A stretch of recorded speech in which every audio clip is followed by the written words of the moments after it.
Those of you back in the back room, AV folks, there's a problem.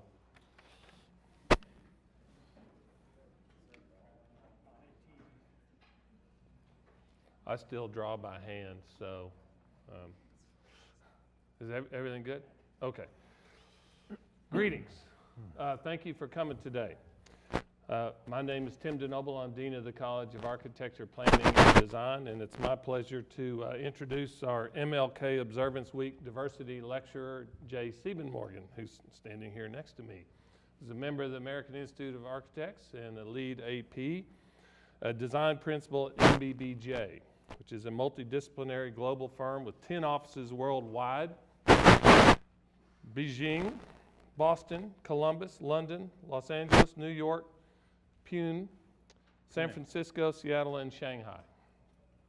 So I'm going to read to you a little bit from his information on the website, because I know some of you didn't know about this lecture until recently. So you may not have read this.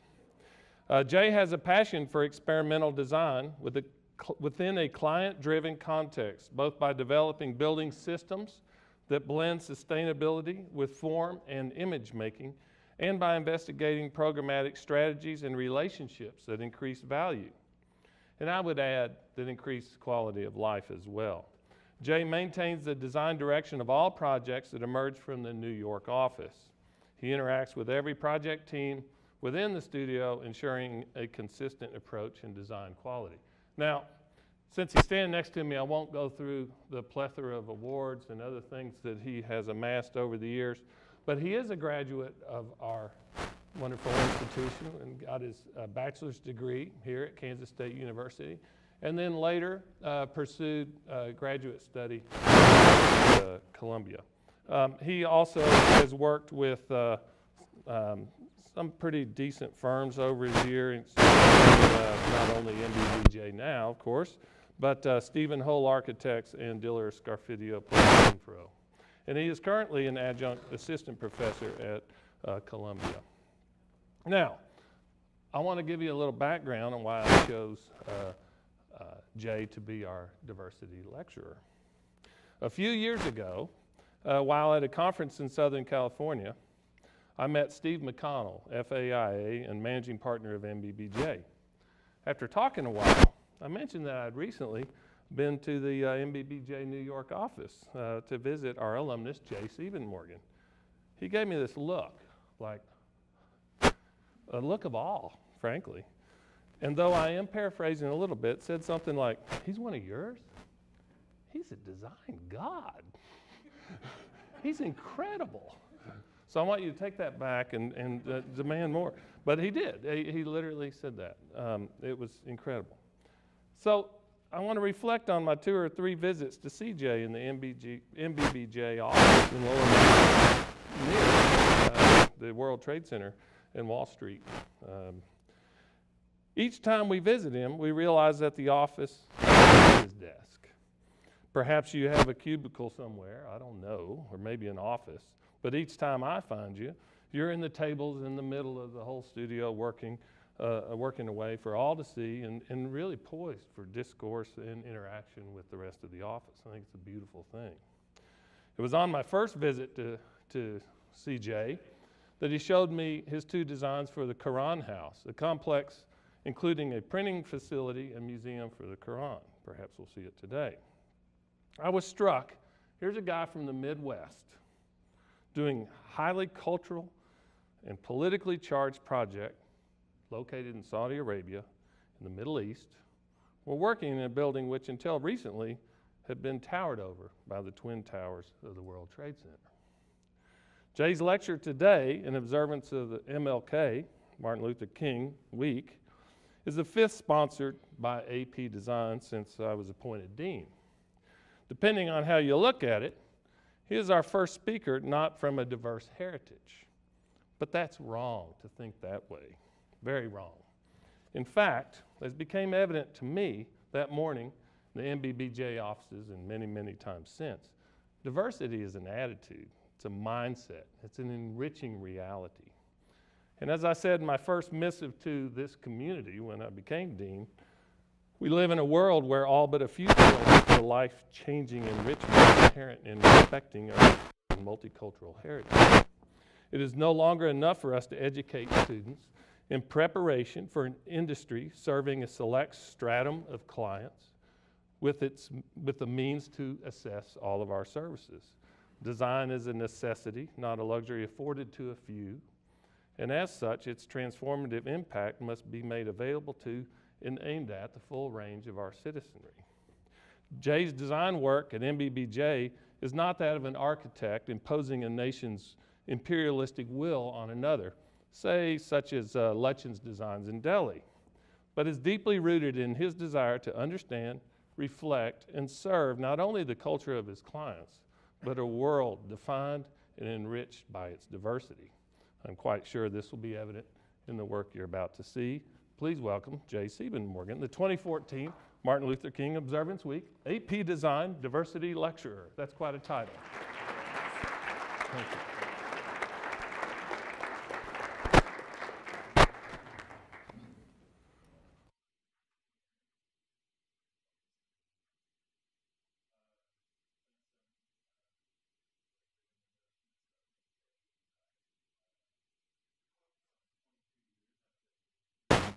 It goes fast. It's kind of terrifying. Seems like I was just here. But so actually for the students, I thought to that point, a good way to start this would be to give you a little insight into what I've been doing for those 22 years since I left Manhattan. And in '92, we were pretty much in the middle of a pretty heavy recession, which not as heavy as 2008, but intense enough to where I couldn't find a job for about 6 to 7 months after I left K-State. It was quite convenient for me to stay in Kansas City and architectural consultants for about a year.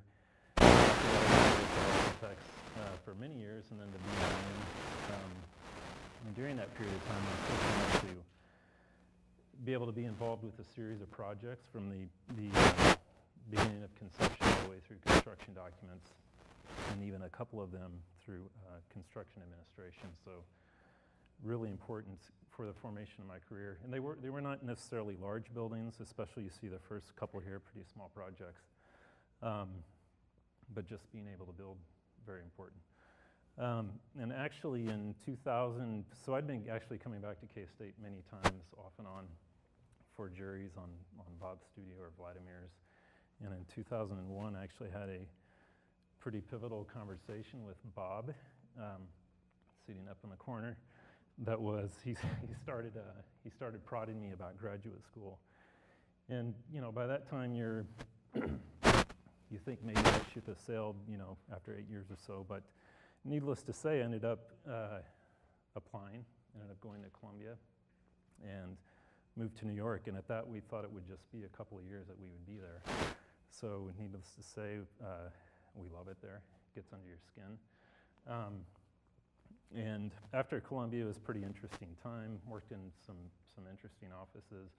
And you can see that with the increase in responsibility, a lot of different projects. So, and in those last 3 columns, that's actually a lot of what's going on right now.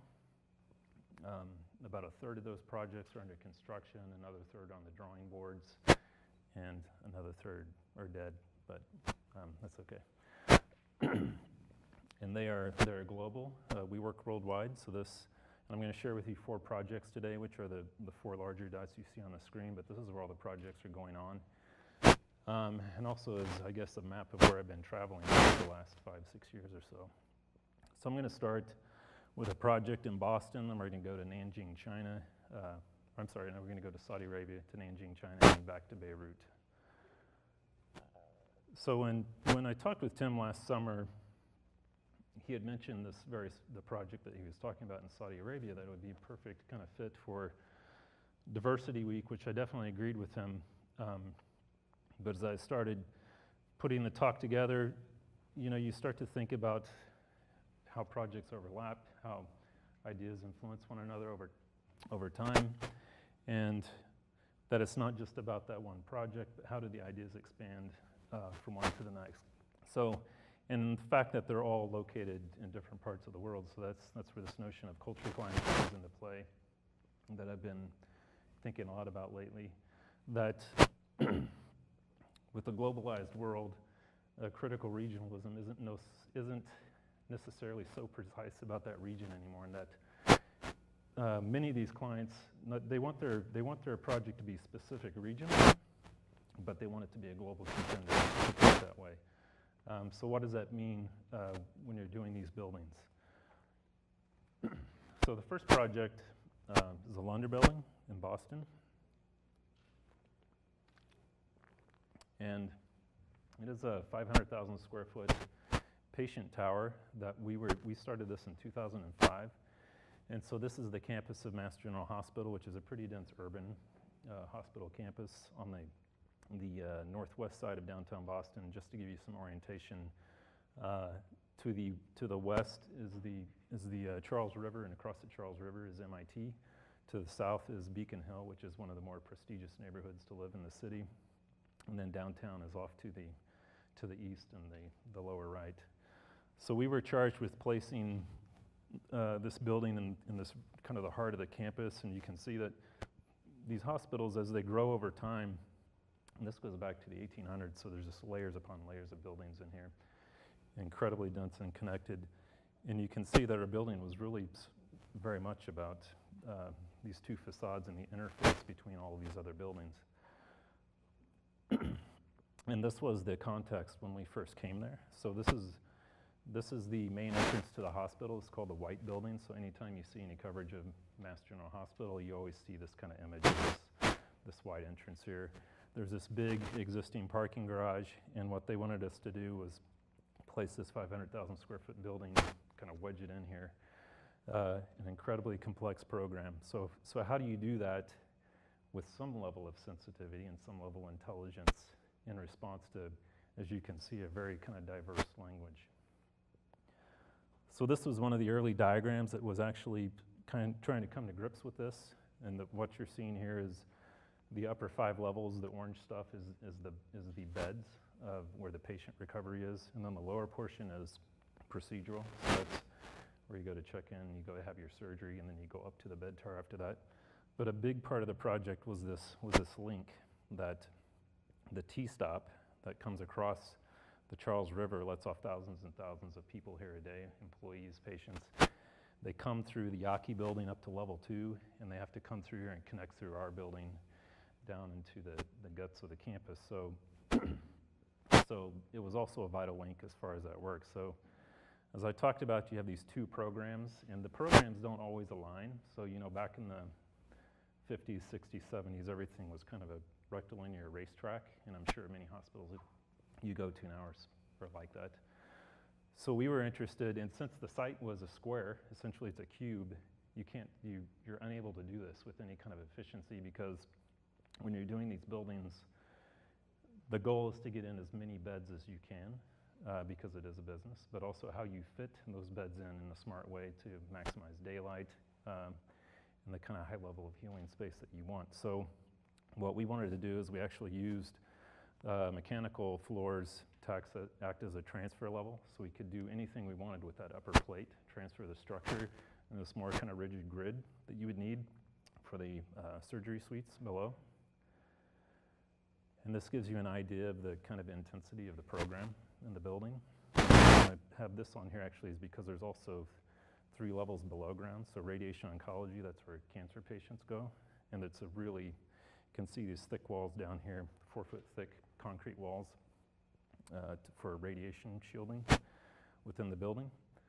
So they actually built this building for efficiency of construction. While they were building the structure up, they were still digging down into the ground at the same time. So it's a pretty intense construction process.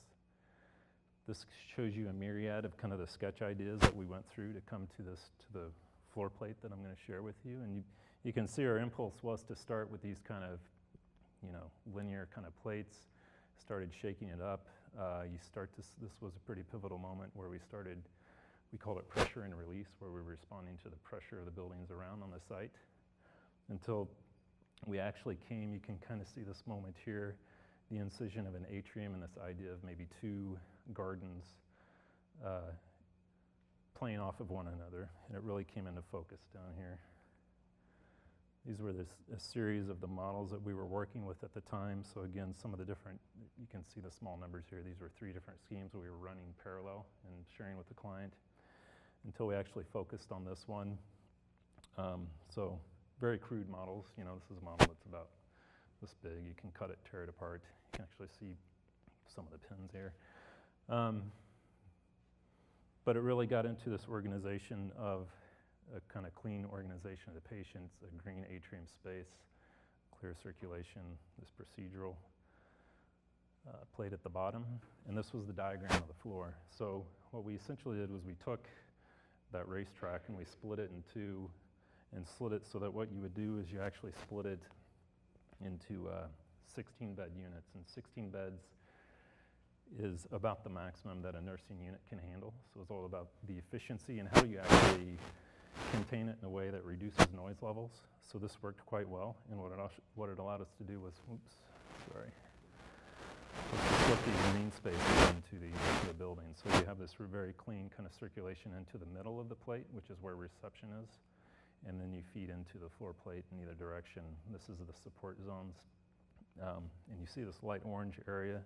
We actually redefined what a nursing station was. This was more about being fluid along this kind of open area rather than just very concentrated spots, which is what actually creates a lot of noise within these hospitals.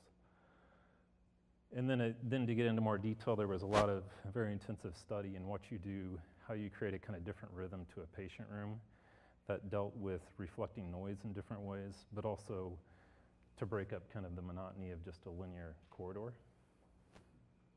So, and also the corners of these bed floors are always very difficult to deal with. So what we ended up doing was in each one of those moments, they became family spaces or the staff lounge and things like that. And so these areas are actually, they've been used there every time I walk into the building. It's pretty amazing to see. This shows you some of the scale that we were working with, big models. So this is a couple of the team members getting ready to put the thing together that actually became this really big model in our office. So you can see we're sticking this thing together with tape dots, but it's all about how we get this together, how we can pull it apart and study it in different ways. And then this was when we realized we were at this kind of final moment with the study of the facade, and also actually this kind of really amazing glass privacy screen and shading screen that we'll get into here in a bit. It's an extruded program for the building. So here's where you can see kind of the depth of this radiation oncology. This is a 2-story space down underground. So there's a lot of studying how you actually light that so it feels like a naturally lit space. There's a new emergency department at the entrance level. This is that main public circulation down into the building, and then of course the bed tower with the 2 garden spaces. And so we're also trying to figure out how to mediate between all of these different languages on the campus. So this is that parking garage I was telling you about when that photo, we're kind of standing there and you could see the white building. In the future, the idea is that this thing is coming down. So how do you design this kind of cube, very large cube that's going in the space that works with this? This was the Yaki building. I believe it was completed in the late 90s, maybe early 2000s. It has this very kind of linear horizontal thrust, whereas the white building has a very vertical thrust to it. Oh, that's not good. That's what happened earlier, right? Yeah, he said it was a big deal. Kind of scared me. Just say okay. Yeah, I'd say. Some, You said okay. okay. Ah, here we go. So the linear arrow, if you were to unfold this is kind of the context we were trying to respond to. So there's this whole rationale of how the cube tied in with the Yaki building, the linear circulation actually identified with the white building, and then you have this whole lower level that identifies with the lower stratum of Yaki as well as what's going on opposite of the way with the Wang building. So this is the building today. It opened in 2011. It's a LEED Gold building. You can see the green roof on here, and something we actually did was The roofscape was, it's a flat surface here, but then it peels up, so you really kind of, based on the perspective, we were able to hide the kind of massiveness of this mechanical space above. This is that atrium space. Again, all of the components that I was just talking about as far as mediating between the two buildings. And then from that eye level. So this is that privacy screen, which I'm going to show you here in a bit. What we did with the ORs is the ORs are black box spaces, and it's usually very difficult. You know, they want to place offices around the perimeter and everything, but we managed to convince them to basically push everything in so all the circulation came out, so that you were keeping people out in the natural light, as much natural light as possible. But part of that is that they're wheeling patients in along these areas, and we had to do something to create a privacy screen, so we got into some pretty intensive Fritz studies, also with the glass panel studies and so forth. We worked with Michael van Valkenburg to design this hanging ball plant system that's within the atrium, and it's pretty amazing. So part of the strategy was, you may have seen on the plan, there's 3 patient rooms within the atrium, which we actually had to get approved by the state health department within the government. But the hanging balls actually act as a privacy kind of screen when you're within the space. But you know, also this incredible kind of green really amplifies the kind of healing quality of the building. And then this is on the back side. There's a bamboo garden, so this is one of the patient rooms. Looks directly out onto it. I was just speaking with some students earlier. The challenge of healthcare, I think, now is these just, somebody's got to design these. These are some of the meeting spaces as you go down that other hallway. So this is where the staff actually meets within the building, so they always have access to green as well. And then as you turn the corner, come down the hallway, this is one of those corridors. You can see the nursing station here, and then the kind of rhythm of the patient rooms. So this gives you a sectional diagram of the kind of views that we were studying as you look up into the building. And it's really amazing because a lot of it has to do with the light and the time of the day, that the screen actually becomes almost completely white and opaque. But when you're inside, the back side of the frit is actually black, so the optics, your eye looks right through the screen. It's pretty amazing. And then a final image of the building. So the Karan House, as Tim said, he was in the office a couple of times, and one time he was there, we had the models just strewn out all across the table. And that included the study models, the finished models, and everything. But we were hired by Saudi Ogier in 2009, I believe, to do a proposal for what was essentially a kind of experience museum, and it was to be located in Medina, Saudi Arabia. And I have the two holiest cities in the Muslim or in Islam is Mecca and Medina. The first is the most holy is Mecca, and then Medina, which is where the Prophet Muhammad is buried. That is the second holiest city. And so I was traveling to Riyadh to do presentations several times during 2009, 2010. Even went to Medina at that time, in which we were, well, I'll get into the program in a bit here, but so this of course is a Google map of Medina, but you can see the heart of the city is the Prophet's Mosque. And then what's important to note is this ring road here, and you have the same kind of configuration in Mecca, and this is called the Haram Ring. So if you are not Muslim, you are not allowed to go beyond this point within the city. So this is the Prophet's Mosque, which is a very large, beautiful structure. And then our project site, though, this is that Haram Ring again. This is where the project site was. So when I came to the city, we drove on this ring road, and then we went up this way. And I spent the day here at the printing facility. So this is the King Fahd complex for printing of the Holy Quran. And what's important to note about this is it's the only printing facility in the entire Middle East that prints the Quran. So Muslims go on a journey that's called the Hajj, and it's something that they try to do at least once in their lifetime if they have the means to do so.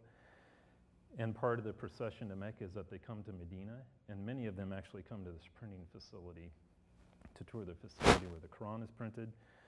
They receive a free Quran, and it's in part of the facility as well. There's a mosque here. There's this really amazing statue with the open hands with the book in it, and then this is the administration building. And so this was our site that they gave to us to work with.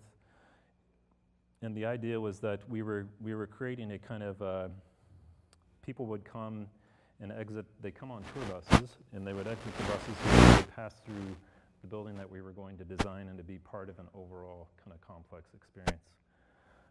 This is the printing facility. You know, based on what you saw from above, you'd probably think it was a pretty rough and tumble place, but it's actually quite a beautiful building, pretty amazing stonework, and especially the tile patterns that were on it were really exquisite. This is the administration building. Again, a lot of great stonework. And then from above, we're up on top of the building. This is a photograph of the site. So here you see this checkpoint. This is where everybody comes in to the site. And you can see what kind of the terrain is like around you when you're there. Very dry, arid climate. And amazing light, actually, because the sand from the desert, the particles are in the sky, and it's incredibly bright. So you do have to wear sunglasses, like they're everywhere. Didn't expect that. But this is a breakdown of the program. You can see there's actually 10, I wouldn't call them galleries because there are different types of experiences about the Quran. And they all have, the idea is it's kind of an educational place. So in being placed on the site that it was outside of the Harem Ring, the intent was that this would be an international attractor, that you did not have to be Muslim to come to this building, and that it would be an education for anybody who wants to come to this facility. So there's very specific kind of program to each one of these halls that really don't have time to get into right now. But this, when you actually break down the scale of each one of these spaces, this is what it looks like. And this is also a diagram speaking about all of the relationships it was our goal to achieve. And then the metrics on the right-hand side give you a kind of rough dimension of the site. So they hired us on the agreement that we would actually design 6 different concepts for them, because it was originally supposed to be a competition, but we reached an agreement where we would actually do 6 schemes, present them to them, and then they would pick one of those. But the part of the dynamics of the project was that they wanted the schemes to deal with 2 different, or a security parameter, very specific security parameter. So I mentioned that security checkpoint, and this is not specific to Medina, but everywhere in Riyadh that you go to, they have checkpoints, even to the malls, to any kind of office buildings, where they screen the cars. And there's still a lot of fear about car bombs, so that's what they're screening for. So they allowed us, there was actually some disagreement about whether they needed to worry about it anymore. So this was the first scheme, or at least the parameters of the first scheme, saying we're not going to worry about it anymore. The parking of the building can actually be underneath the entire thing, and we can spread out the building as much as possible. So that actually minimized the number of floors. But then the other approach needed to actually still address this kind of potential security threat, so that was containing all the parking to one side underground, but then the building will have to be condensed, but then a bit taller to the other side of the site.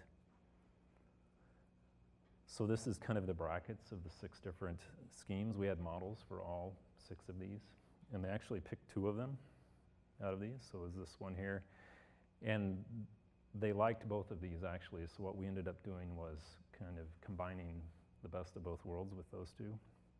And these are the kind of icons of the 2 different designs.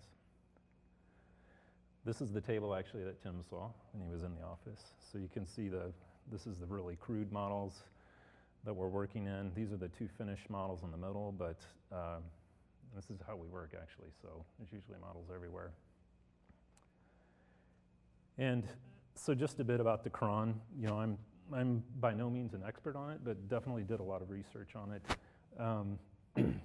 And this is what you would call a surah.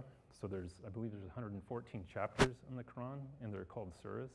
And the Quran is organized in the longest chapters to the smallest chapters. So it's kind of a lineage of the largest message down to the smallest message. So there's the structure of the book is almost that there is no structure to the book, that you can open it at any point and get something powerful out of it. And so we thought that was pretty amazing. So this idea of, we actually had many different surahs that we were referencing at the time as kind of inspiration. And this one stood out to us, especially dealing with light and tied into this kind of journey or a different kind of understanding that every person that opens the book is searching for a different understanding or maybe the next highest level of meaning to God. And so that's where this idea of the illuminated path came from. And so while we're doing this, we're also studying some of the older cities there. And this is Al Diriyah, which is the original home of the Saudi royal family to the northwest of Riyadh. And we were studying the structure of these older cities, the older fabric, because these are disappearing, but they were designed very much in a kind of passive strategy that not only dealt with the climate, the heat of the climate, but also with sandstorms. So that was actually a lot of the background of these kind of winding, dense streets that you would see actually aids in the breaking up of when sandstorms occur. But then when you dig deeper, you start seeing the structure of each one of the different buildings. So you have the kind of main plaza space, down to courtyards, down to family spaces. And this is actually a run through of what you would experience there. So we were interested in not only this kind of city fabric of the older fabric that was occurring in these and how that might influence a gallery structure or a gallery shape, combined with, what we took from this one was the Maidan courtyard to create a central space to the building. And then also in turn looking at as a kind of reflection on maybe an interesting way about a circulation system within the building. So that tied in as well. And the idea was that this circulation system, this path, the illuminated path, would be just as powerful of an experience as the galleries themselves. So we're really interested in how you could kind of amplify this experience, but also it becomes a kind of subtle ramping system throughout the building, so you're not always using the stairs or elevators. These are some of the early study models that we were looking at. So you can see we were getting into some pattern systems and then also the shape of the galleries. So this is, if we go from the lowest level, when you arrive at the building, this is where the bus would pull up, and we had this kind of open circulation where you could have the option of going straight into the facility or going into the museum. And as we go up through the plate, you start to see where the path occurs.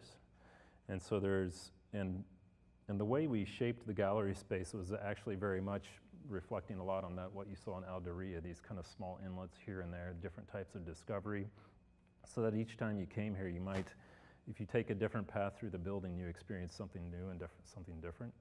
So as you go up each level, it's shifting and twisting through the building.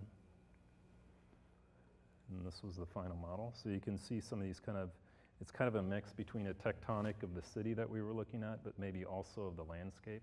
This kind of very chiseled quality to it. And this also, one of the things we were doing was responding, one of the code requirements of the parking actually was that you had to have immediate access to daylight if you had any kind of underground parking. So we designed these kind of terrace gardens that would act as part of the overall composition, so that even if you were in a car, you still had the option to come up steps into this main public space and go either into the museum or into the printing facility. And also the galleries actually were shifting as well. So as you go up the building, it mediates the scale and the way we were handling the wall.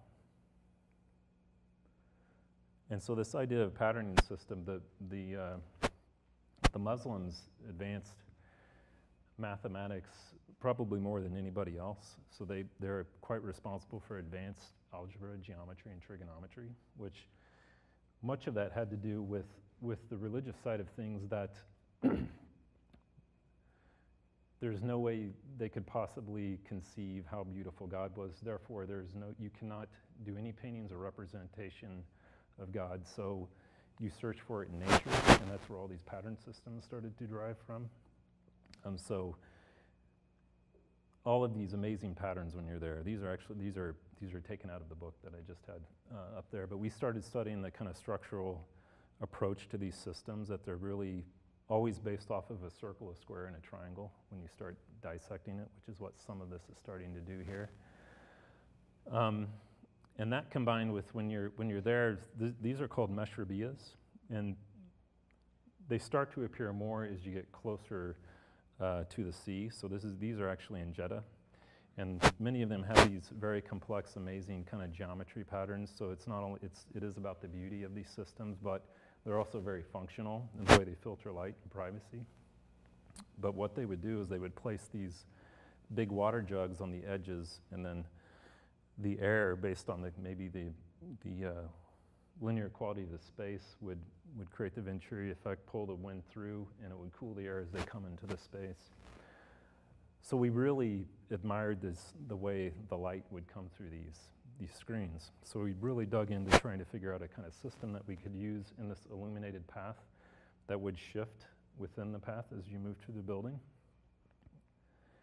And so we started actually with this very simple system called here, and we started to define how we would basically subtract out of this system along the wall, but we would always constrain within the star system, and that would evolve into a pattern that would shift as you move through the building. We tried to actually relate the larger openings to access points in the building, so it would kind of pull you to the edge. The light would pull you to the edge, and then the pattern would shift on the perimeter corridors or wherever you were within the building. I don't know if you can probably see this better from out there, but there's a mediation, or the way the patterns shift. These were 4 different levels that we were dealing with here. And then just these are some of the laser cut studies that we were doing with the models. And so here you can see, I had mentioned these hallways were not, there were ramps as well. So I was speaking with some students earlier actually about Saudis and how they dress. It's, they're dressed in these not totally tight gowns, but they are more restrictive, so they have a kind of regal flow to the way that they walk, and they don't necessarily want to be walking up a bunch of steps. So the design of ramping systems within the building was really important, just especially to encourage them to not use elevators, and to be in the building and move through the building. So there were these, the path was a subtle ramp system that moved in and through around these galleries. This is a main interior hall space. So you can see we also got into the design of this within that kind of central courtyard or Maidan space.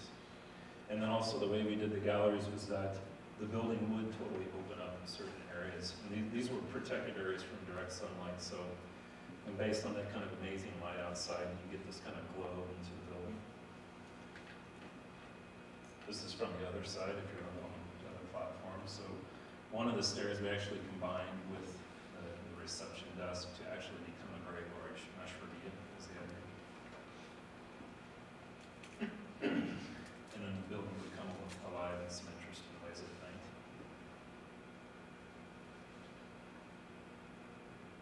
And so the next scheme is that condensed scheme.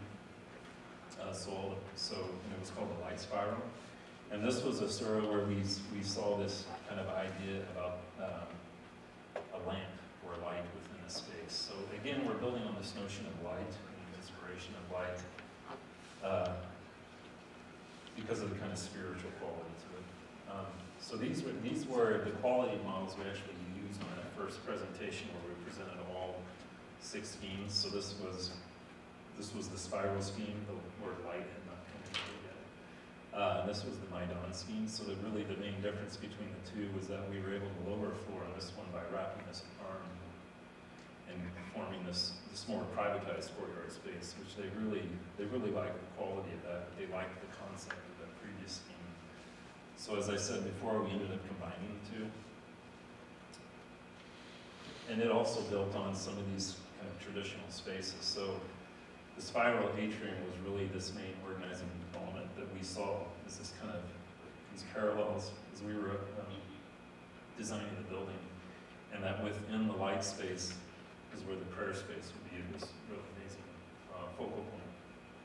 So a section that speaks about that concept, but also that, and so the orientation of this too, the south is this way, so you'll see that we actually studied a lot of how to reflect light off of the dense back surface down to the building. So again, it's all passively shaded, but maximizing the light. But then also we wanted to open up the building as much as possible, so it wasn't so much the building stopped at this point, but that the flow felt like it went up and through. Now this is in Mecca, where the Kaaba is, and the Kaaba is believed to have been constructed by Abraham, so I'm sure many of you know who Abraham is. And at that time, all religions came to the Kaaba. Not until the Prophet Muhammad came along.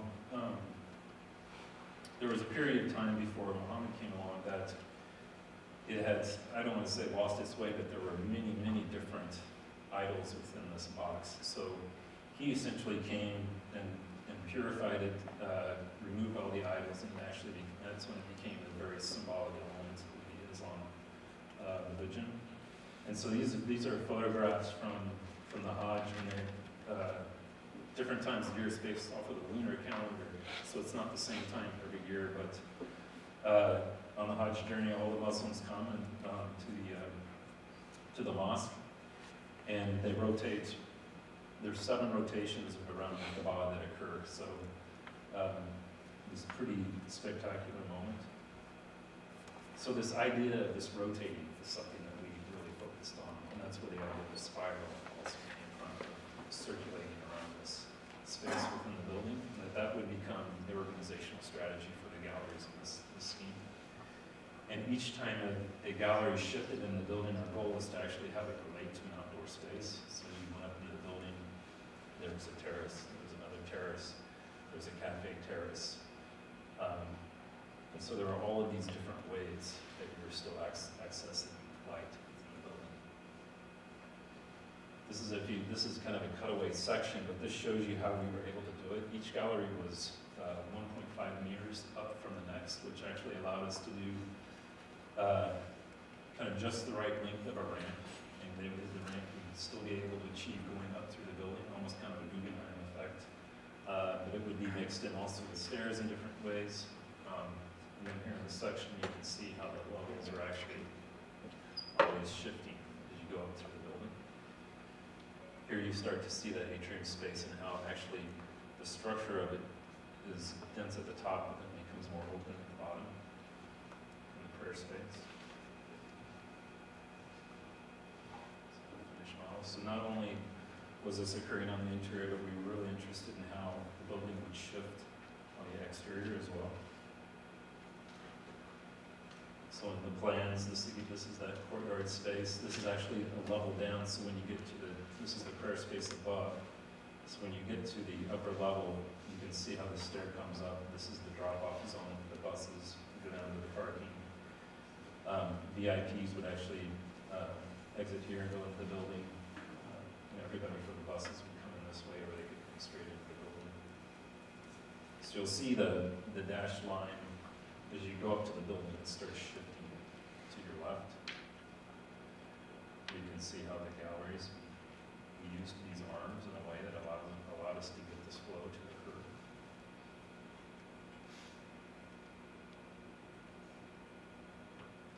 Just from the top level.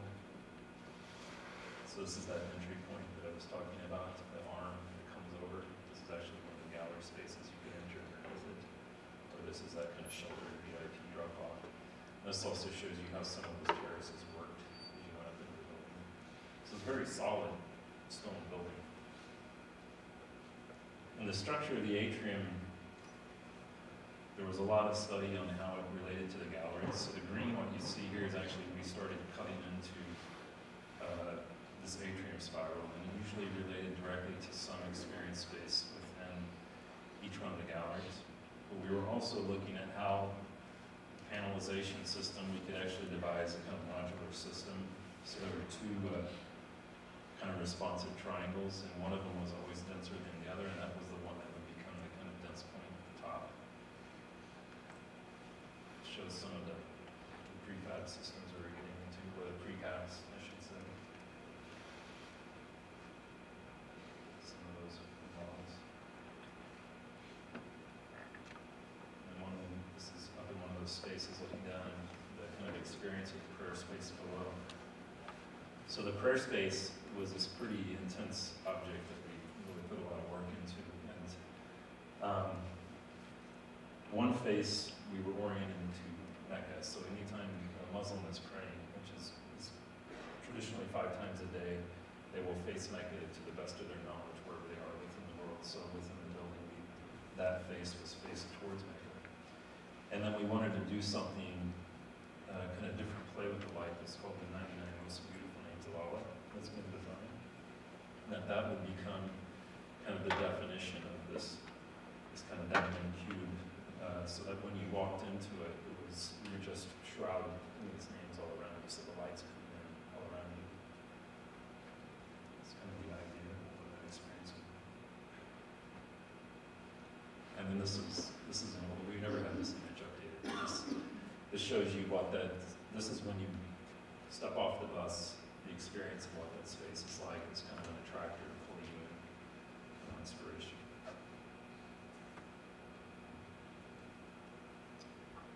So now we're going to Nanjing, China, which we were invited to a competition there in 2010. We're still working on this project. It's actually under construction. And the first time we were invited, let's say the first time because they only had two competitions.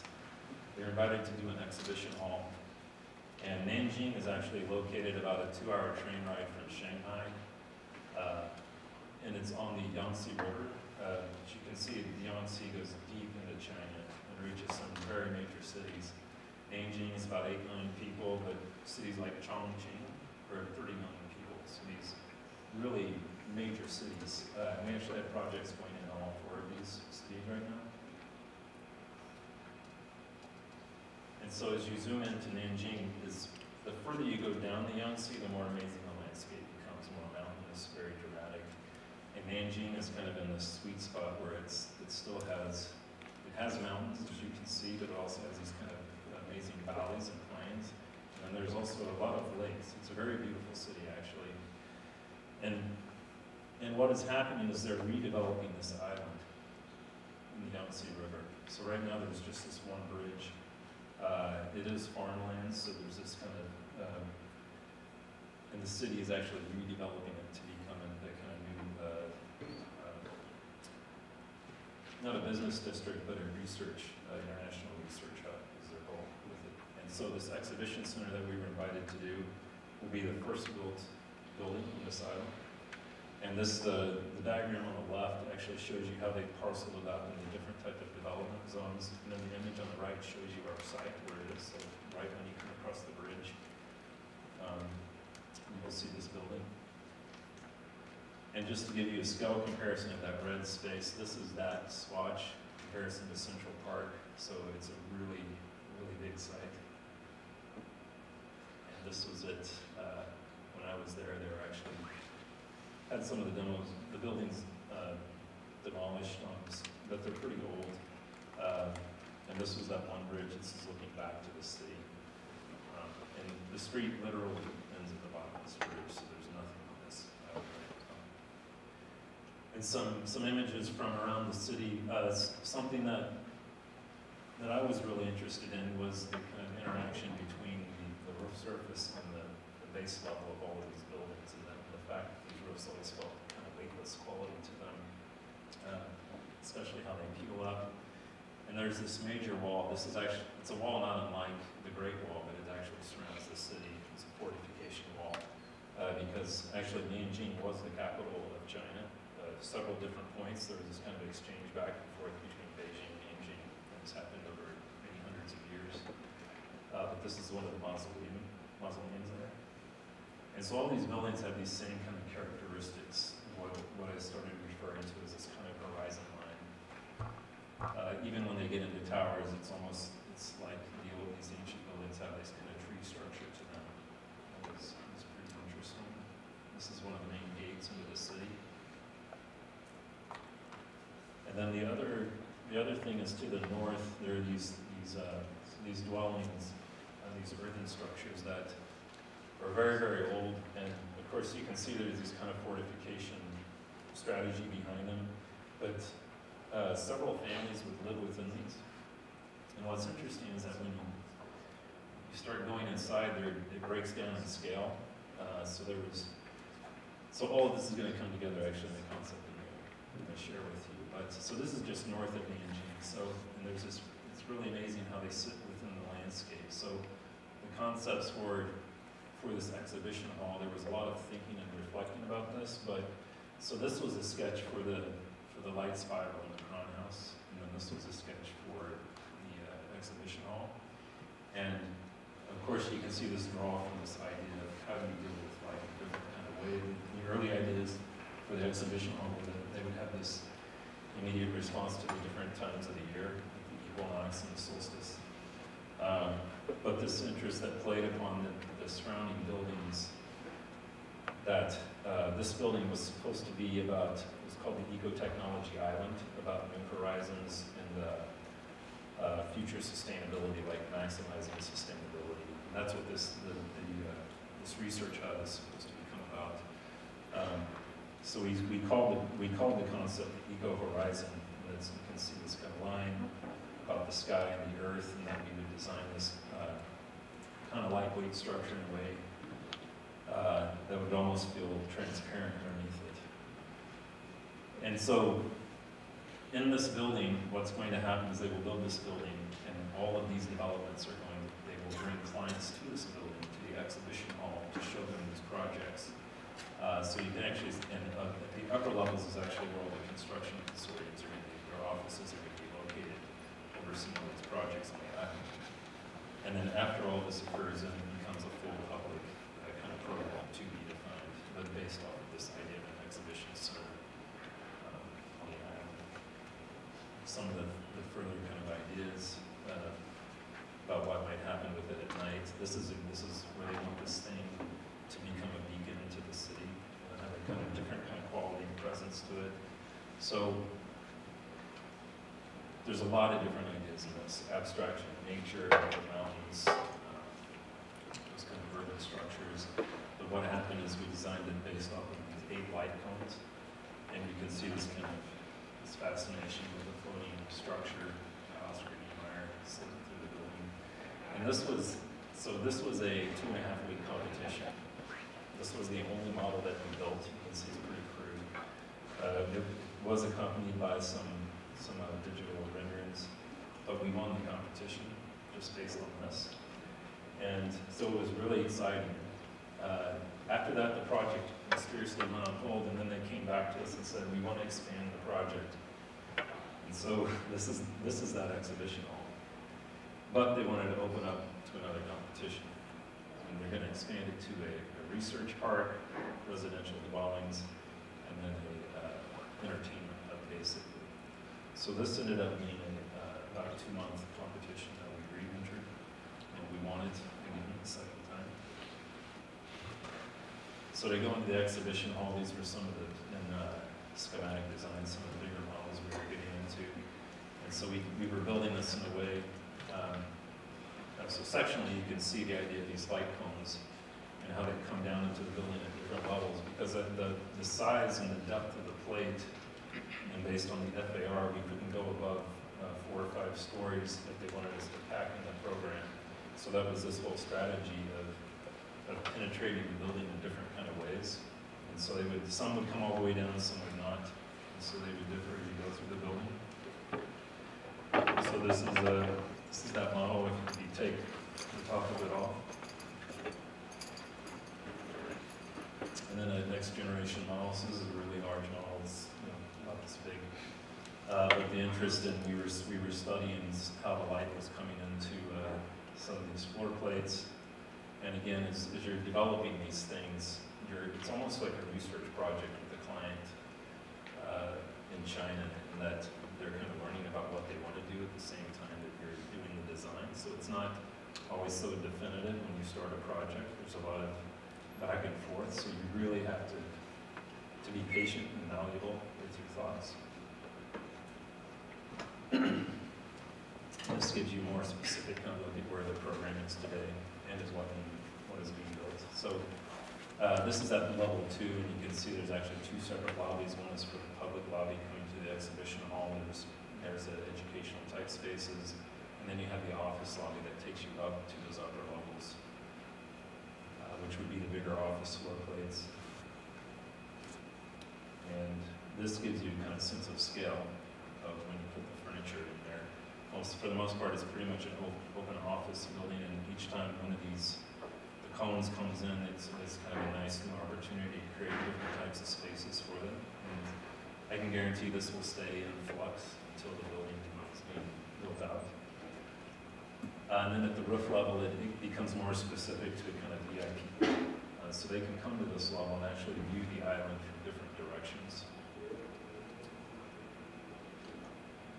And then so this is a good example of how, as you're working, this is many months into the project, the client decided that they thought the roof structure was too heavy in appearance, so we started this investigation into how to lighten it. And there were already early ideas before we even started doing this about how you could softly make the roof cones glow. And the reason I had this on here is because we basically put 2 interns into their internal competition to do this. So this is a series of their models, which is a lot of fun. One of them was a K-State intern, and one was an intern from MIT, and they went at it. It was crazy. They're going to hurt each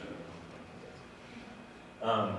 But it became kind of a combination of a lot of different studies, and really how we could almost these kind of carved slits. Of course, the color of China is red, so this will have this kind of eerie red glow to it, which they thought was really nice. So this is some of the finished renderings you'll see here. So not all this is what we call the main oculus. This is actually open air to the sky, so when you come to the building, you'll be able to look up into this space. When it rains, the rain will come through here. So it's kind of this introduction to what the building is about. This is one of this is kind of a retail food and beverage area for the site. Some of the office spaces. So again, trying to get this kind of weightless quality to the building as best as possible. As you're coming into the building, that oculus space. We're actually just now working on the lighting pattern that will occur within this cone. And then this is a pretty large space, and they wanted to have this stair in there, so we didn't really want it to have a lot of presence, so we really got into all these studies of reflective frits. And so this kind of reflective glass pattern, so when you go in there, it almost dematerializes. You can't quite define what it is.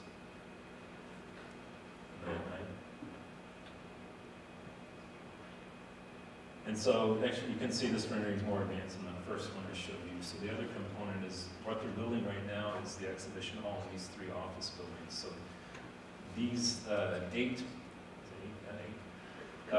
it's intended to be an international research lab buildings. Some all dry labs, some wet labs in this. And it's really, so again, they have to go out and market clients to come there and research there. And we were interested in how you actually take some of the ideas of the exhibition hall and maybe you amplify this idea of this internal space to create these research plates that are actually optimal depth, so about 30 to 45 foot depth, which is optimal for getting natural light into the plate. But then also how you minimize how much they engage the earth. So again, it's building off of this goal for this kind of weightlessness, that these buildings kind of hover above the earth. And that's where this kind of sketch is researching that. So we were looking at the circulation system and how it might be based off of a tree root system as you get into it. So this is the exhibition hall here. But then this idea of these mounds, these earthen mounds that were coming up, and the building just sits on top of them, and you enter the buildings in between these earth structures. So this is how that base condition might work. And I say might because they're still in design. So you really have main office lobby spaces, and then you'll have some small cafes, things like that. but within each building you have your own central kind of space, and these buildings sit on top. So they're all kind of open and porous in different kinds of ways and how they relate to one another. This gives you a quick look at the program breakdown. So many different scales and sizes. So you can see it's all research and development. These are still to be defined. These are the first three that are under construction. Some of the sizes, these are the three different sizes that we work with, and it's just all in how they're arranged to complement each other on site. Okay, so the initial ideas were that all the internal circulation would wrap the interior, but then they basically became full floor plates, which is much better because they're going to have tenants come in and occupy the entire thing. So we started tucking those cores into the kind of the flow of these edges, so they could take the whole floor plate over. And then they all have access to these outdoor terrace spaces as well as the windows that you saw. So this shows you kind of some of the experience that these earth mounds come and peel up, where there might be retail or small cafes, how you can pass in underneath these buildings. And then there's also this pretty intense study into these vertical shading fans. They wanted the buildings to be as passively shaded as possible, but they still wanted full vertical views out, which is quite challenging because usually you want to do shift into horizontal fence to try to maximize that. But we did a lot of studies, lighting studies with Atelier 10 that really proved that the system is going to work quite well based on the orientation of how we circulate these on site. These are some of the details of that. This kind of fin that comes out and splays out, so that when they're inside, there's some space or depth between the edge of those fins. And then as they go to the north side, we start to pull them up and open up the building. It shows you the detail of the perf is actually based on the shape of the mounds. So there's just kind of metaphorical tie-in. Here's some of the built mock-ups on site. We just received these about a month ago. And the great thing about China, I guess, is that if you have your detail that you want them to study, and then they'll build 3 more that they're interested in to maybe try to convince you to do. You know, they want to try to put their weight to the design. But so we're actually on the next generation of the study. What was good about this was the study of the perf and the framing system and compared it to a solid. It's actually going to become one clean plate now. This kind of gasket thing is going to disappear. And then you know you're doing well when it appears on Google Earth. This is the exhibition hall. We just received these about 2 weeks ago. I'm supposed to go over there in about a month. So they had the topping out ceremony. A little bit after this, actually, this is one of the oculuses coming down into that exhibition hall space. And then this is on the side as you're going to come across the bridge into the aisle. So it's moving fast. And then the final project I'll share is in Beirut. It's actually 2 buildings we're doing in Beirut. One is an academic clinical center and one is a medical center.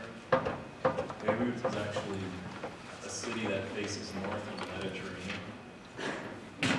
And it's really an amazing place. And I haven't been there in about a year just due to all the political turmoil, but it's a beautiful, beautiful place. I traveled there some 8 times in 2012 while we were heavy in the design phase. And it's a city that's originally French, and it of course has Arabic there. So you have street names that are French names combined with street names that are Arabic names.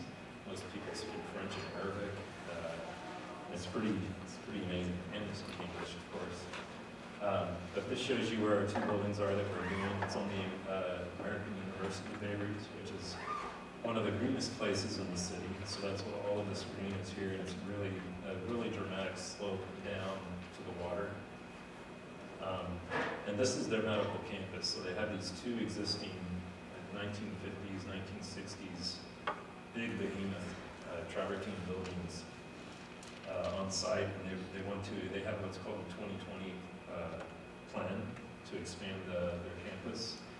And this would be the main connection back to the proper campus. So you can see the city edge here. This would be kind of like the Aggieville strip per se, where all the student stores are, cafes, bars, things like that. And there's really nice buildings there. There's a student center by Vincent James. There's a building by Machado Soletti. And Zaha Hadid has a building under construction right here. This gives you this is up on one of the hills within the campus. This is the Vincent James building, the Machado Soletti building. Vincent James, this is the student center. This is the Machado Soletti, this is a business school. But really amazing stonework when you're there. So these are the two buildings. This is the academic clinical center, this is the medical center. And like I said, these are these big stone buildings. So this, and they call them phase 1 and phase 2. So this is phase 1 and phase 2 is hiding behind here. This is our site. I'm taking a picture from a meeting where we always went to our meetings every time we went there. And hiding behind these trees is important to know. It's called a School of Nursing. So part of the complexity of designing the building here is that they wanted to maximize the site, fill it out, but we had to design it in a way that students could still flow to the School of Nursing. And it's the clinical center is a very mixed program. The base few levels are actually teaching spaces, and then when you get up into the building, it's clinical spaces, so outpatient surgeries occur, things like that.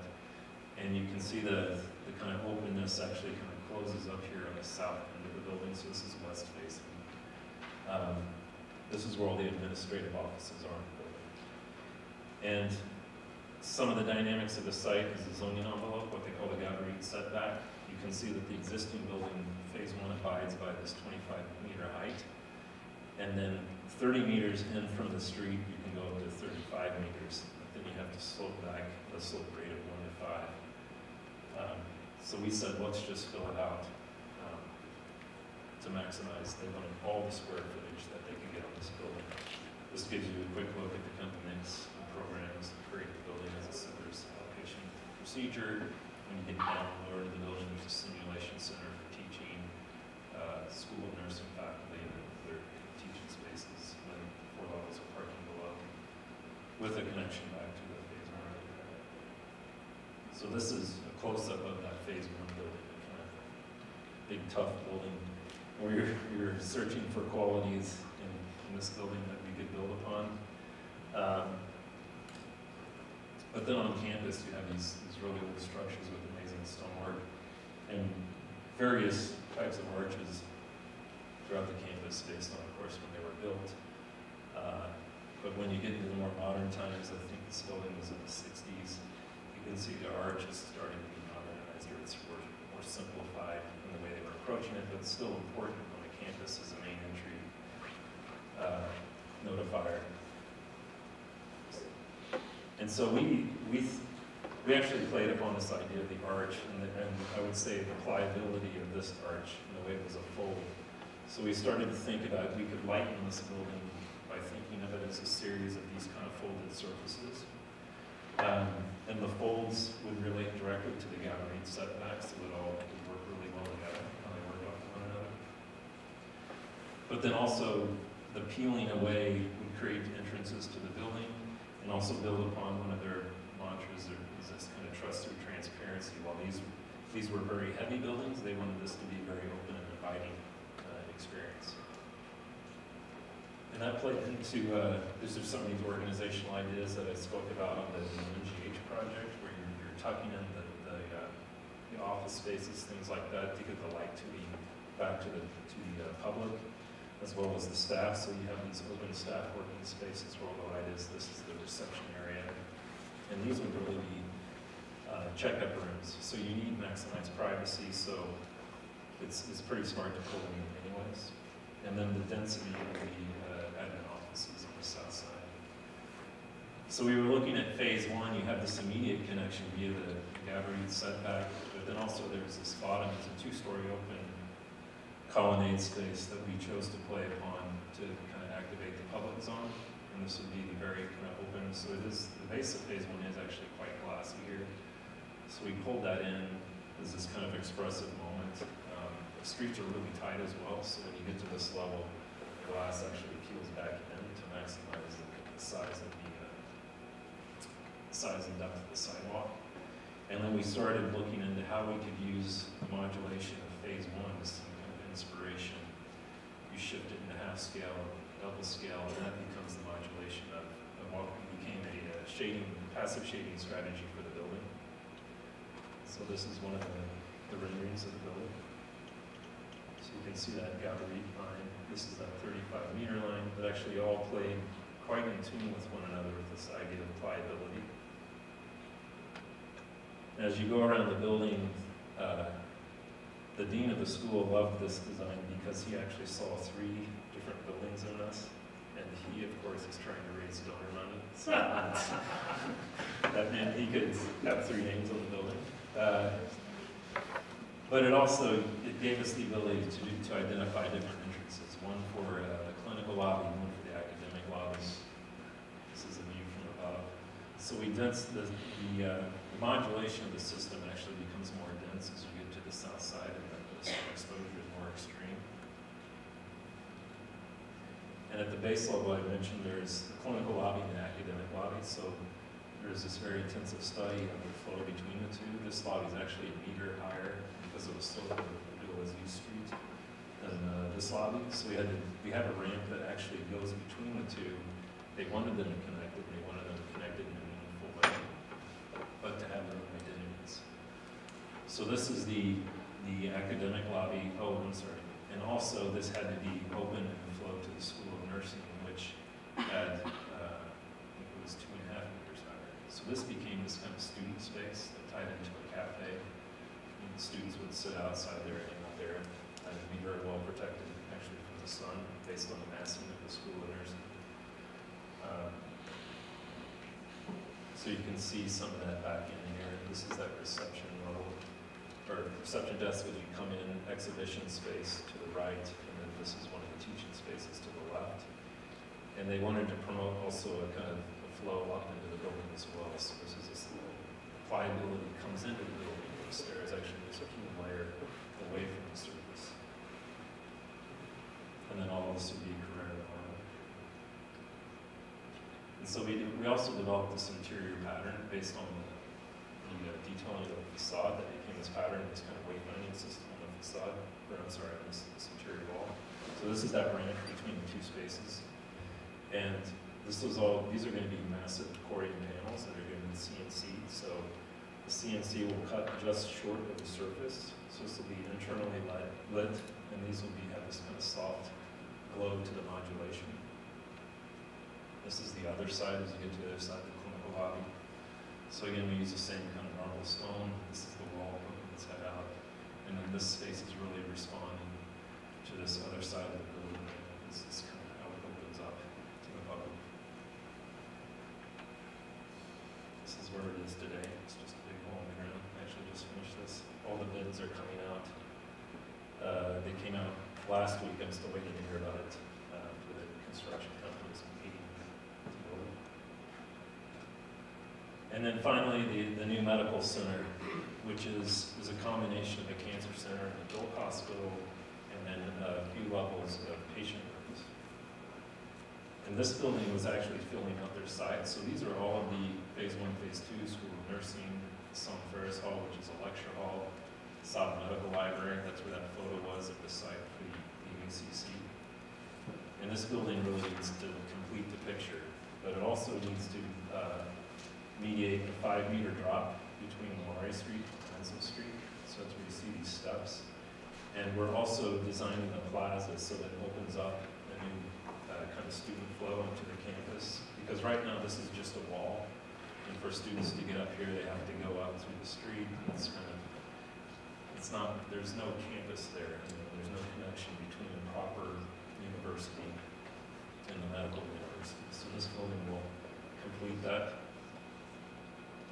And what happens is we used Cairo Street, which is this axial street between the phase 1 and phase 2 buildings, to actually split the programs in 2. And that would become this kind of main circulation space, or kind of a glue between the buildings, because we also need to have connections between what has become the cancer hospital and the adult hospital. So it was this idea of these kind of shifting plates or bands in the building, and then the beds would go on top, and they would further relate or play into this kind of dynamic between those two masses. So as I was mentioning, there's the importance of donor raising, which I'm sure Tim is familiar with, raising funds. This design had to build on that and do something very clever with how we do a very powerful building for you. You can identify that's the adult hospital, that's the cancer hospital, and then we really wanted to kind of blur the lines between the beds of the VIP suites and what's going to be a children's care center. But to do it in a way that it all knitted together very cleanly, but with their own kind of identity.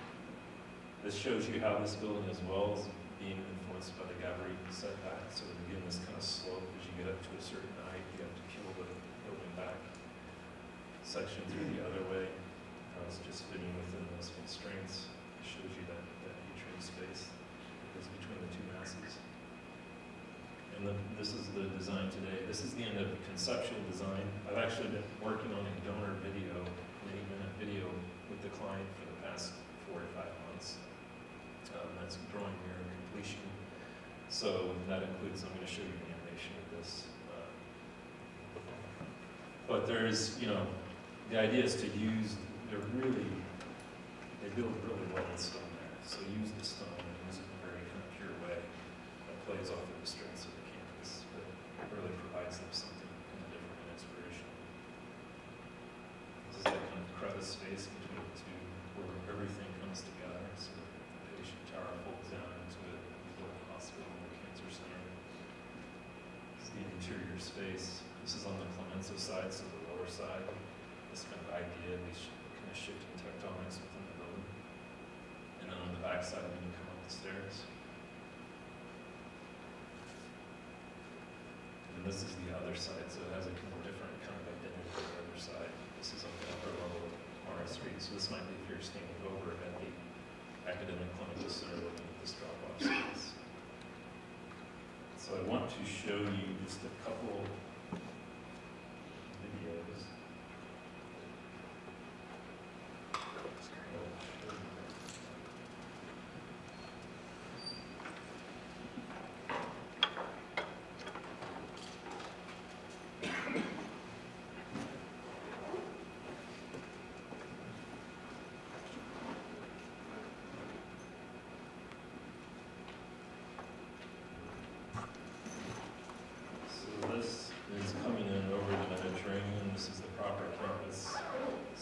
Buildings coming into view. Show you, you can see the school and there's some hiding just behind the building here. Sorry, I guess I should have touched this.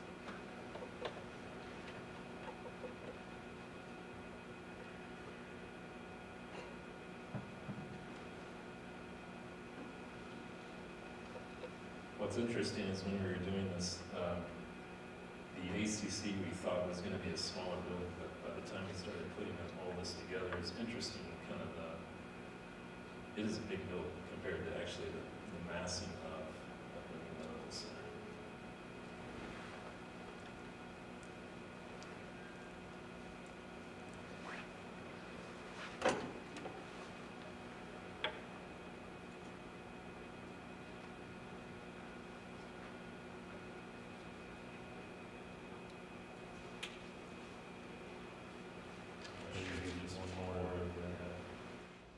Medical center.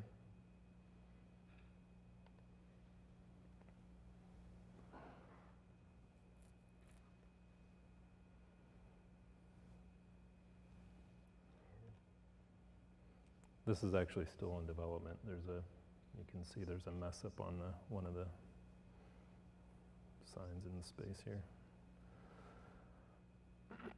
Working with a group, Render Taxi. They're based out of Spain.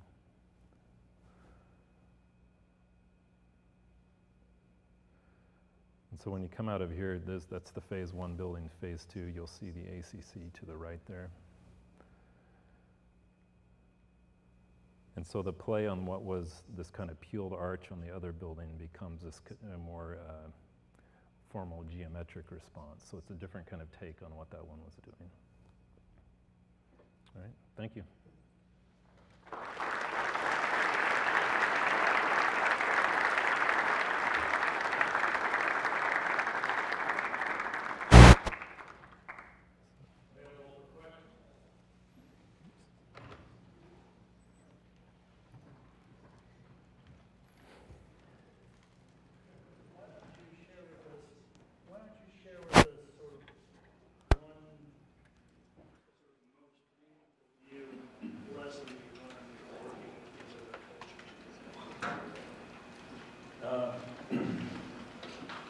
Well, the first thing I think about is don't believe all of the negative media blitz that we get here in the U.S. Because I'll be honest, when I went to Beirut the first time when I went to Riyadh, I was very scared. I didn't know what to expect.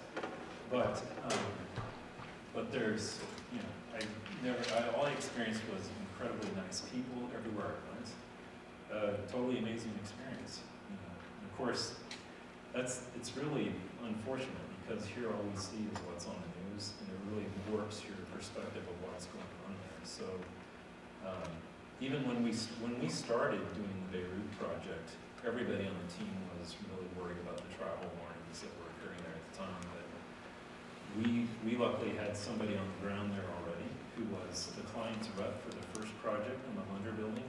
He was hired by AUB, American University of Beirut, to be the director of their facilities. And so he was kind of a pulse point there to tell us it was okay to come.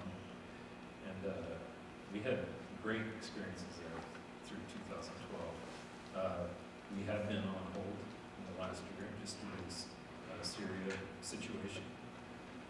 It is getting more intense there. I just spoke with him. He's back actually in Boston again. Unfortunately, it is getting more intense there, so we're waiting for that to clear up. Do you have affiliates in most of these projects, local affiliations with local practices, or is there, when it gets to the actual construction in place, do you set up your own office, an BJ office in Beirut to administer this, or is there a local firm?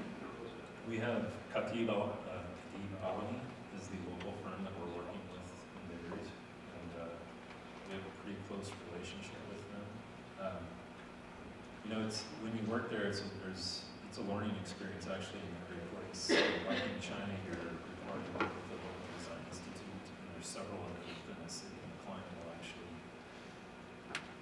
They basically tell you you're going to work with this specific architect, and it's different every time. They all work differently. So at first it was very difficult. You learn to respond in different ways. You got to be calm, and you have to be very patient because what an idea that you really believed in can fall away very quickly. And you got to be creative enough to respond and keep it meaningful, not only to you and the team and the project, but inspiring the client as well. When you're making your presentations to the clients, is the local affiliate involved sometimes, or never, or, I guess as I look at your presentation today, one of the questions I was wondering is, how much of what you're presenting today would be the things you would be showing the client versus what you'd show an architectural audience, this sort of thing? Anything you've seen here, the client has seen. Okay. So it's all, some projects we refer to as showing them our dirty laundry. We'll show them some of the more experimental models just to help them understand why we got from point A to point B. Some of them love it. They like being very engaged with it. Others just want to see the finished product. So it's kind of, it's a learning process every time because you're also learning someone's personality, the client's personality, their likes and dislikes. So you're always being educated, I would say. We're never doing the same thing the same way every time. Yes. But the process, the internal process, we stick to with some vigilance.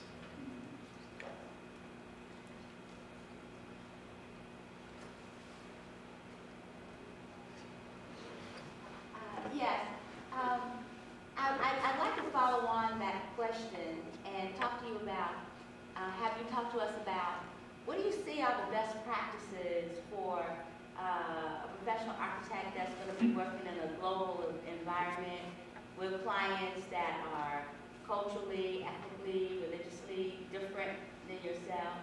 I heard you talk about patience. What other kinds of things would you say you've learned to be best practices in doing that successfully? Well, it's always, the immediate research is always about the city that you're working in. The city you're working in, that you're designing for, you're always interested in digging into the research, the history of the place, so you become as familiar with it as possible. There's background on the client, the program that you're doing, how that program has been dealt with in other projects in that city previously, and how you make it better than how it was done before. But then there's also just a lot of personal, intuitive things that you're interested in. Kind of poetics of architecture in general, they don't change from city to city. It's just how you use the influences to change the way you think about it and approach it to hopefully create something really fresh for them.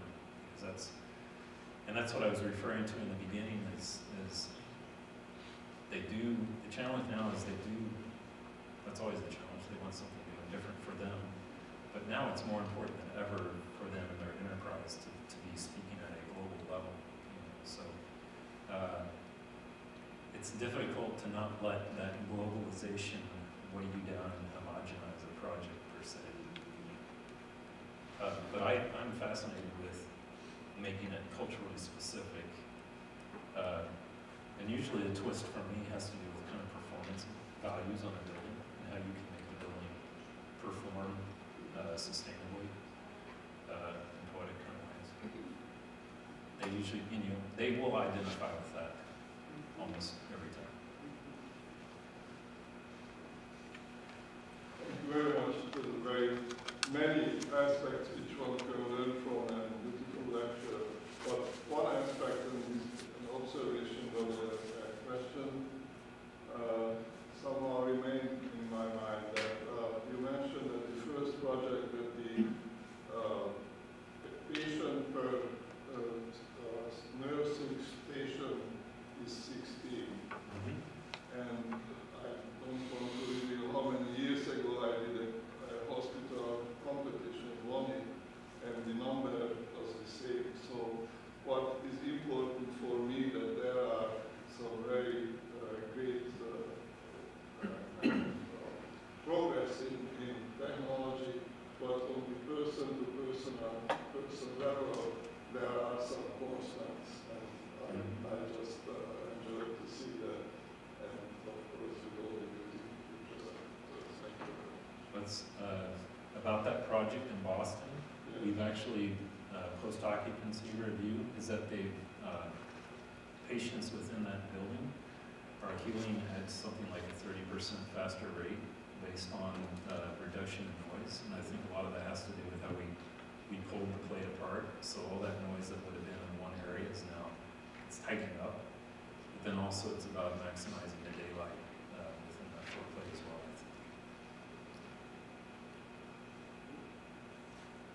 I'm curious, when you go into a new place, what do you do to learn about the culture when you're on the ground? When you're on the ground, most of it's about observing. You make a lot of friends there through the client or through the support staff, and you can always ask them questions, And of course, when you're in Beirut, they like to take you out to dinner, so you learn different things through that. Same in China, actually. So you can, there's plenty of opportunity actually to ask the client questions in different arenas. So when you're at dinner, when it's more social, you're having wine, it's a different kind of discussion versus kind of the seriousness of the program that you're discussing in a meeting with them. So I play off of all of those things. And then of course, they give you feedback. So the first designs you show them, they may not, they have very pointed kind of comments and challenges to come back and respond and, really impress them, take them in new directions.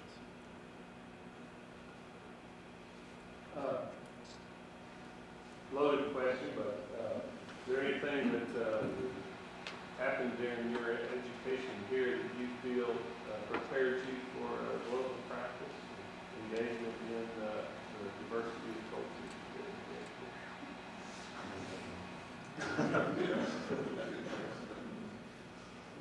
You know, there's a project that I did, the Nomad project in Vladimir Studio, that I can safely say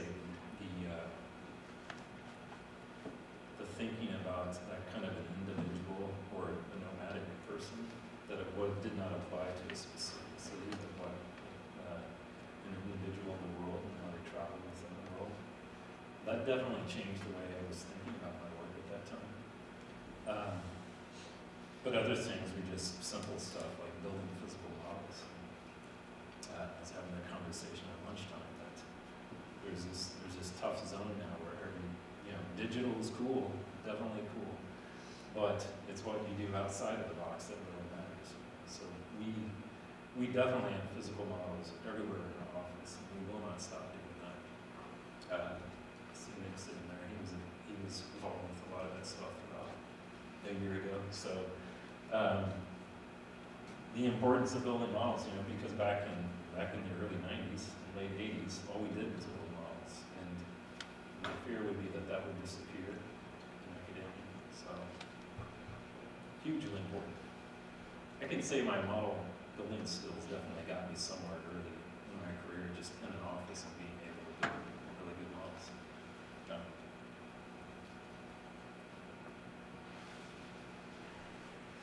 Jay, we've talked about this before, but some of these students are thinking about going to work for some good firms. Could you explain to them what the litmus is to get them access to the good firms? Well, a good portfolio. I'm pretty cutthroat about portfolios. If I'm flipping through them and I don't see something that's going to make me stop and pause, that it's something maybe new that I haven't seen before, it's off my desk very quickly. And so that's one side of it. There's a lot of attention to skill set of drawing, kind of the quality of a drawing, the representation of a drawing. That can be digital oriented drawing. So you're looking for that. Of course you're looking for digital abilities. It's kind of, you're looking for the perfect physical and digital world.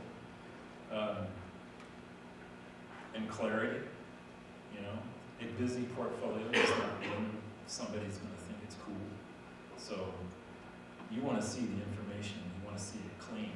If it's a really good project, it's going to speak for itself. And keeping some order to a portfolio, I think, is incredibly important. And then also, I would encourage all of you is that even, you're going to work in offices that you hate. You're just like, I got to get out of here as fast as possible. So don't let that weigh you down. You should always have like experiments going on the side. And when I interview entry-level people or even people a couple years out of school, I will look at their projects, but I'm also interested in seeing, so if you've worked for an office for 2 years, let's say, I want to see what you've been doing outside of the office as well. Like, have you done a competition or something like that? Because that competition almost is going to tell me more about how you think or how deeply you think than the projects, and the construction drawings that you've been doing in the office. I want to know that you can do those construction drawings, but I also want to know that you're going to be a very heavy thinker. I'm interested in thinkers. So, but you've also got to learn how to do a building. So I don't think you're going to go many different paths, although you are, but I think it's very important to learn how to put together a set of documents to build a building, and then you get experience actually building the building on site, doing CA. So that's usually best through a smaller 10,000, 20,000 square foot building, rather than, the bigger an office, the longer the project takes. So you can do the math on that. The odds do increase of like how long somebody will stay on a 6-year project, just because it might change an office, might need to ship onto another project, things like that, and just the dynamics are all different.